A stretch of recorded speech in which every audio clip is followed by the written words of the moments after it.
Assalamualaikum warahmatullahi wabarakatuh. Halo teman-teman, perkenalkan nama saya Irsad Ramadhani. Pada kesempatan ini saya akan menjelaskan tentang salah satu materi pelajaran biologi di kelas 11, yaitu sistem reproduksi. Teman-teman pasti sudah tahu banyak sistem di tubuh kita. Ya, salah satunya adalah sistem reproduksi. Supaya lebih jelas, simak video ini dengan seksama. Oke, di materi pertama saya akan menjelaskan tentang sistem reproduksi pada pria.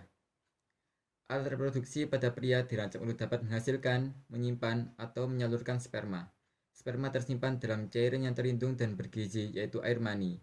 Nah, alat reproduksi pada pria dibedakan menjadi dua, yaitu eksternal dan internal. Dan yang pertama yang kita bahas adalah organ reproduksi eksternal. Sebagian besar alat reproduksi pada pria terletak di bagian luar tubuh. Organ reproduksi luar yang pertama adalah penis. Dari bahasa Latin, palus yang artinya ekor, merupakan alat kelamin laki-laki yang juga berfungsi sebagai organ eksternal untuk urinasi. Terdapat 3 rongga yang terdiri dari jaringan spons, uretra, pada penis dikelilingi oleh jaringan erektil yang rongga-rongganya banyak mengandung pembuluh darah, dan ujung-ujung saraf perasa. Bila ada suatu rangsangan, maka organ tersebut akan terisi oleh darah sehingga penis menjadi tegang atau mengembang, atau disebut dengan ereksi. Dan yang kedua yaitu skrotum kantung jakar. Merupakan kantung yang di dalamnya berisi testis skrotum berjumlah sepasang, yaitu skrotum kanan dan skrotum kiri. Di antaranya skrotum kanan dan kiri ini dibatasi oleh sekat yang berupa jaringan ikat dan otot polos. Yang ketiga yaitu epididymis, merupakan saluran berkelok-kelok panjang yang menghubungkan testis dengan van deferens. Manusia mempunyai sepasang testis dan epididymis yang terletak di belakang kedua testis tersebut. Melalui epididymis, sperma masuk dari testis ke dalam van deferens. Epididymis berfungsi sebagai tempat pematangan sperma dan menyimpan sperma sementara sampai munculnya ejakulasi.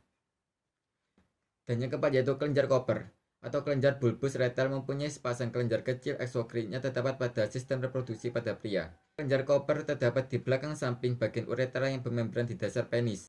Kelenjar Koper ini homolog dengan kelenjar Bartholin pada wanita. Saluran kelenjar ini memiliki panjang sekitar 2,5 cm. Kelenjar Koper menghasilkan presminal atau cairan praejakulasi, dalam bahasa Arab disebut dengan mazi, yaitu cairan transparan, tidak berwarna, kental yang dikeluarkan uretra ketika terjadi peningkatan hasrat seksual sebelum terjadi ejakulasi. Cairan ini membantu melubrikasi uretra agar dapat dilalui spermatozoa dalam membantu menyingkirkan sisa urin serta benda asing lainnya. Dan yang kelima yaitu kelenjar prostat, merupakan kelenjar eksokrin yang berukuran sebesar buah kenari yang terletak di antara kantung kemih dan penis, di depan rektum. Fungsi dari kelenjar prostat ini yaitu untuk memproduksi dan menyimpan sejenis cairan yang sebagian besar air mani atau semen. Cairan yang dikeluarkan prostat memberikan nutrisi dan melindungi sperma. Selama ejakulasi, prostat akan membuat cairan ini keluar melalui uretra bersama dengan sperma membentuk cairan mani atau semen. Yang keenam yaitu vesicula seminalis, pasangan kelenjar yang terletak di bagian belakang bawah kantung kemih dari pria. Kelenjar ini dapat menyekresikan cairan untuk membentuk air mani. Sekitar 70% dari cairan mani manusia berasal dari vesicula seminalis. Panjang dari vesicula seminalis sekitar 5 cm. Yang ketujuh yaitu saluran uretra, adalah tabung fibromuskular yang tipis yang dimulai dari lubang terendah diafragma dan meluasnya melalui diafragma pelvis dan urogenital sebagian luar tubuh yang disebut dengan uretra eksternal. Uretra juga terhubung dengan ductus deferens pada pria untuk ejakulasi sperma. Ada sphincter di ujung uretra yang berfungsi untuk menutup saluran dan menyimpan urin di dalam diafragma.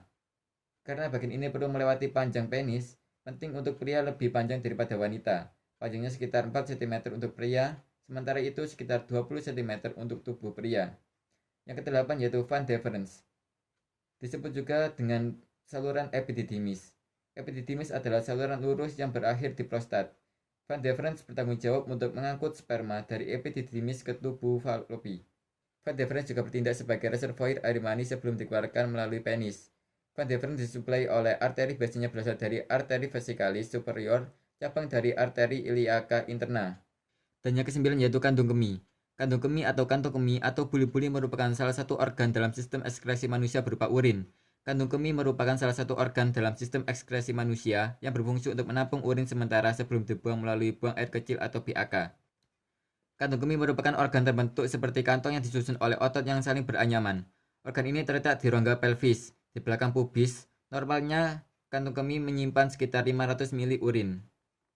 Kemudian yang kita bahas organ reproduksi bagian dalam pada pria. Yang pertama yaitu ada testis, memiliki bentuk bukat telur dan berjumlah sepasang terdapat di dalam kantung zakar atau skrotum. Testis merupakan tempat pembentukan sel kelamin jantan atau spermatozoa dan hormon dua kelamin seperti testosteron.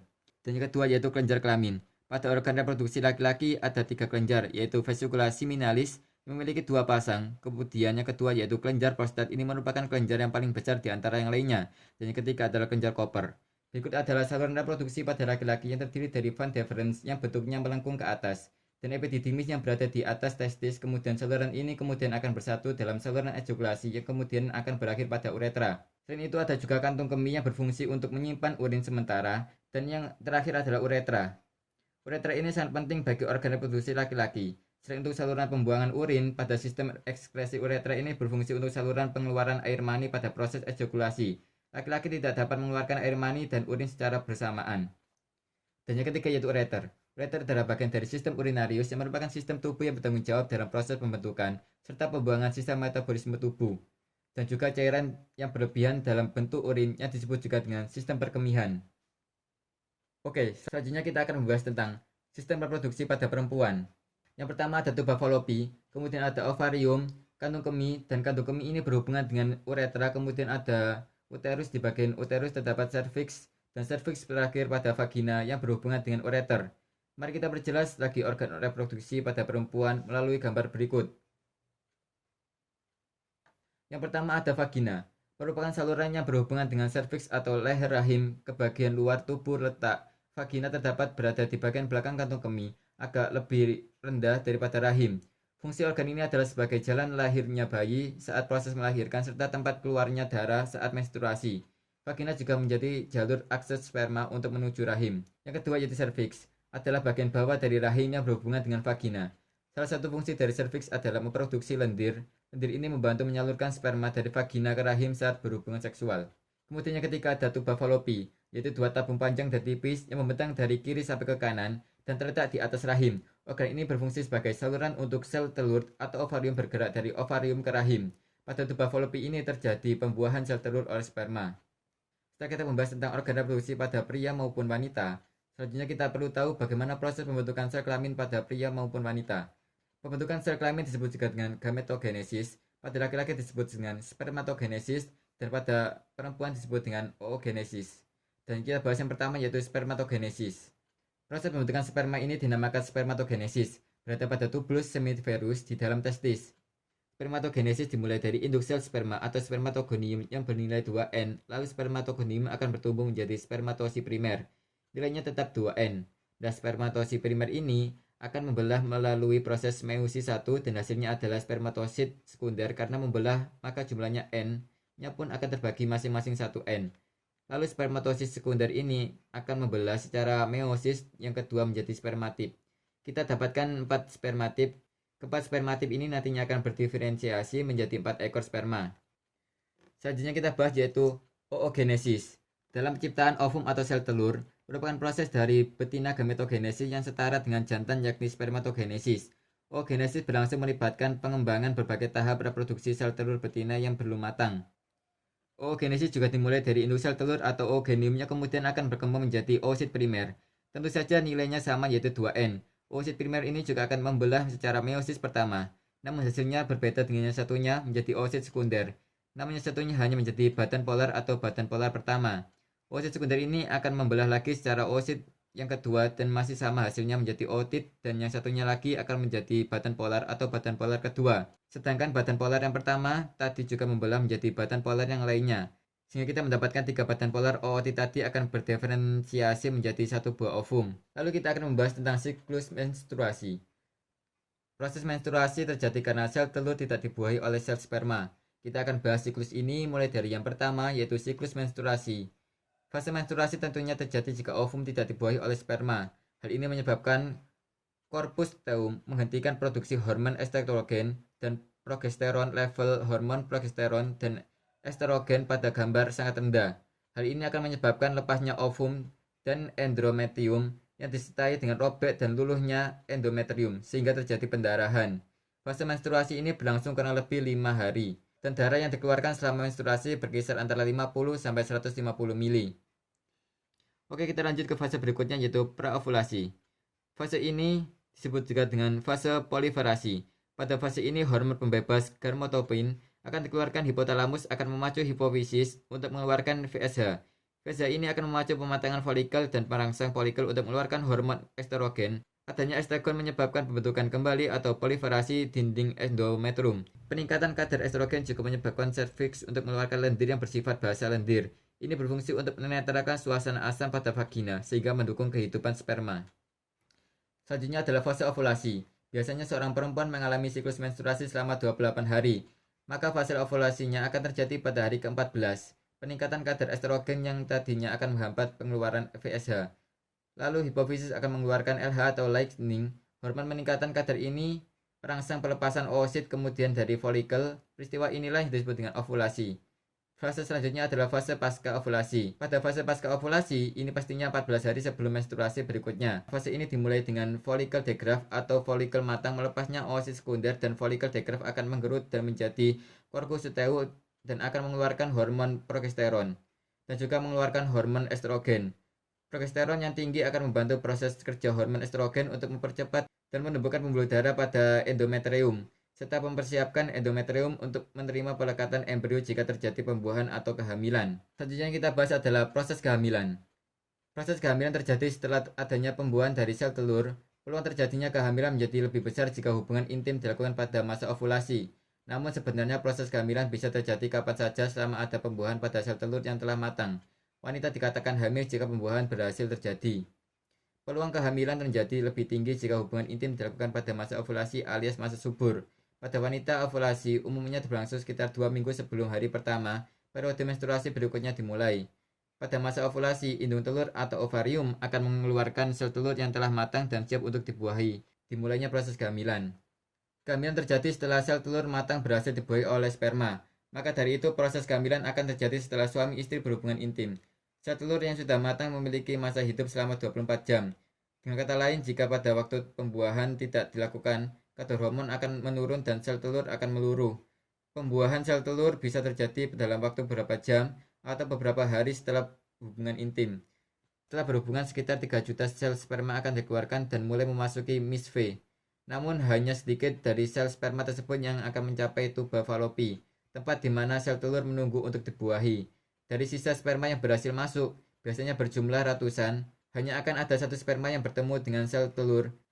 Nah, pertemuan antara sperma dan sel telur ini yang menjadi awal pembuahan dan tanda dimulainya proses kehamilan. Janin yang ada dalam rahim akan berkembang sekitar 40 minggu dan dibagi menjadi trimester atau sesuai dengan usia kehamilan, yaitu trimester pertama usia kandungan 1 sampai dengan 14 minggu, trimester kedua usia kandungan 14 sampai 27 minggu, trimester ketiga yaitu usia kandungan 27 sampai 40 minggu. Dan pada umumnya setiap trimester kehamilan berlangsung antara 12 sampai dengan 14 minggu atau per 3 bulan. Berikutnya yang kita bahas adalah proses kelahiran. Tanda-tanda melahirkan normal pada setiap wanita berbeda. Sejumlah tanda persalinan normal sudah dekat adalah ketika posisi janin sudah berada dengan kepala menghadap bawah atau vagina dan kaki berada di atas. Terjadinya pembukaan leher rahim, ketuban pecah, dan kontraksi. Adapun semua tanda tersebut menjadi 3 tahapan kelahiran. Yang pertama yaitu tahap melahirkan normal pertama. Tahap pertama persalinan dibagi menjadi 3 fase, yaitu fase laten, aktif, dan fase transisi. Fase laten merupakan salah satu fase terpanjang dan paling tidak intens. Selama fase ini, kontraksi akan lebih sering terjadi karena leher rahim akan melebar sehingga bayi dapat melewati jalan lahir. Ketidaknyamanan pada tahap ini masih minim, namun serviks ibu akan mulai melebar dan menghilang atau menipis. Jika kontraksi mulai terjadi secara teratur, ibu akan dirawat di rumah sakit untuk memeriksa sudah berapa besar bukaan serviks. Selama fase aktif, serviks akan mulai membesar secara lebih cepat. Pada fase ini, ibu akan merasakan nyeri atau tekanan hebat pada bagian punggung atau perut setiap kali kontraksi terjadi.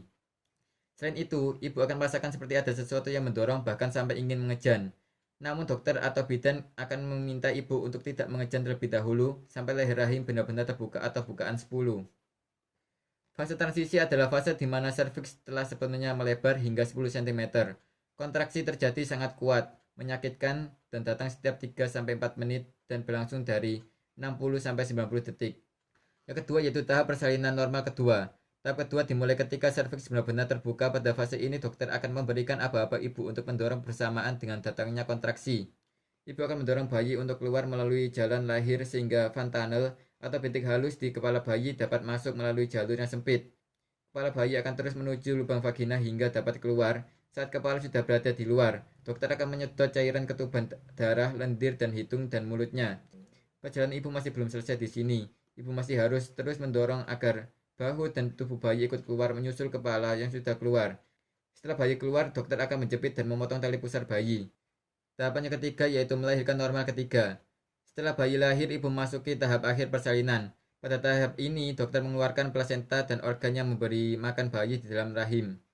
Setiap wanita memiliki pengalaman proses persalinan yang berbeda dalam melahirkan normal dan setiap tahapnya ada yang memakan waktu yang lebih lama ataupun lebih sedikit.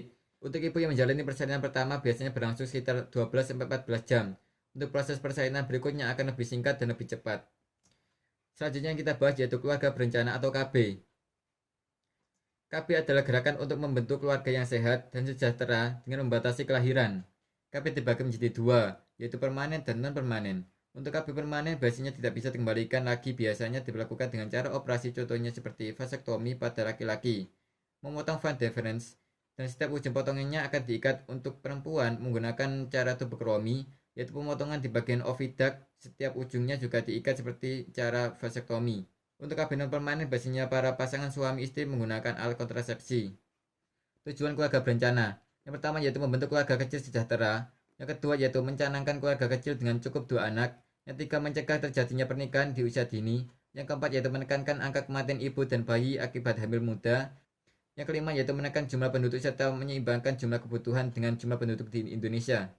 Selanjutnya yaitu manfaat keluarga berencana. Yang pertama yaitu menjaga kesehatan ibu dan bayi. Yang kedua yaitu mendorong kecukupan ASI dan pola asuh yang baik bagi anak. Yang ketiga yaitu mencegah kehamilan yang tidak direncanakan. Yang keempat yaitu mencegah penyakit menular seksual. Dan yang kelima menurunkan angka kematian ibu dan bayi. Serta yang keenam yaitu membentuk keluarga yang berkualitas. Selanjutnya yang kita bahas yaitu kelainan pada reproduksi pria. Salah satu contoh dari kelainan pada reproduksi pria adalah kanker prostat. Kanker prostat adalah kanker pada pria yang berkembang di dalam kelenjar prostat. Kanker prostat adalah kanker pada pria yang berkembang di dalam kelenjar prostat. Pada umumnya ditandai dengan gangguan buang air kecil. Sebagian besar penderita kanker prostat adalah berusia 65 tahun. Kanker ini bersifat tidak agresif dan berkembang secara perlahan. Prostat adalah kelenjar kecil yang terletak di bagian dasar kantung kemih. Kelenjar ini merupakan bagian dari sistem reproduksi dan posisinya mengelilingi saluran yang membawa urin dari kantung kemih ke penis. Prostat juga berfungsi sebagai penghasil semen, yaitu cairan yang dikeluarkan bersama sperma saat ejakulasi. Penyebab kanker prostat adalah mutasi atau perubahan genetik pada sel-sel kelenjar prostat. Namun penyebab mutasi itu sendiri belum diketahui secara pasti. Selain itu ada beberapa faktor yang dapat meningkatkan resiko terjadinya kelenjar prostat, antara lain yang pertama yaitu pertambahan usia, yang kedua yaitu menderita obesitas, yang ketiga yaitu pola makan kurang serat, misalnya kurang asupan antioksidan seperti likopen, yang keempat yaitu paparan bahan kimia, dan yang kelima yaitu menderita penyakit menular seksual. Kemudian kita akan membahas tentang kelainan pada sistem reproduksi pada wanita. Salah satu dari kelainan pada sistem reproduksi wanita yaitu kanker ovarium. Merupakan kanker yang muncul di jaringan indung telur. Kanker ovarium lebih sering terjadi pada wanita pasca menopause. Hingga saat ini, penyebab terjadinya kanker ovarium belum diketahui dengan pasti. Namun, kanker ovarium lebih sering terjadi pada wanita lanjut usia atau lansia dan wanita yang memiliki keluarga dengan riwayat kanker ovarium. Kanker ovarium yang terdeteksi pada stadium awal akan lebih mudah untuk diobati dibandingkan kanker ovarium yang baru terdeteksi setelah masuk stadium lanjut. Oleh karena itu, penting untuk melakukan pemeriksaan berkala kepada dokter kandungan setelah menopause. Sekian yang bisa saya sampaikan, kurang lebihnya saya mohon maaf yang sebesar-besarnya. Jika ada kekurangan, silakan komen di kolom komentar. Mari kita saling berbagi ilmu karena berbagi itu indah. Terima kasih. Wassalamualaikum warahmatullahi wabarakatuh.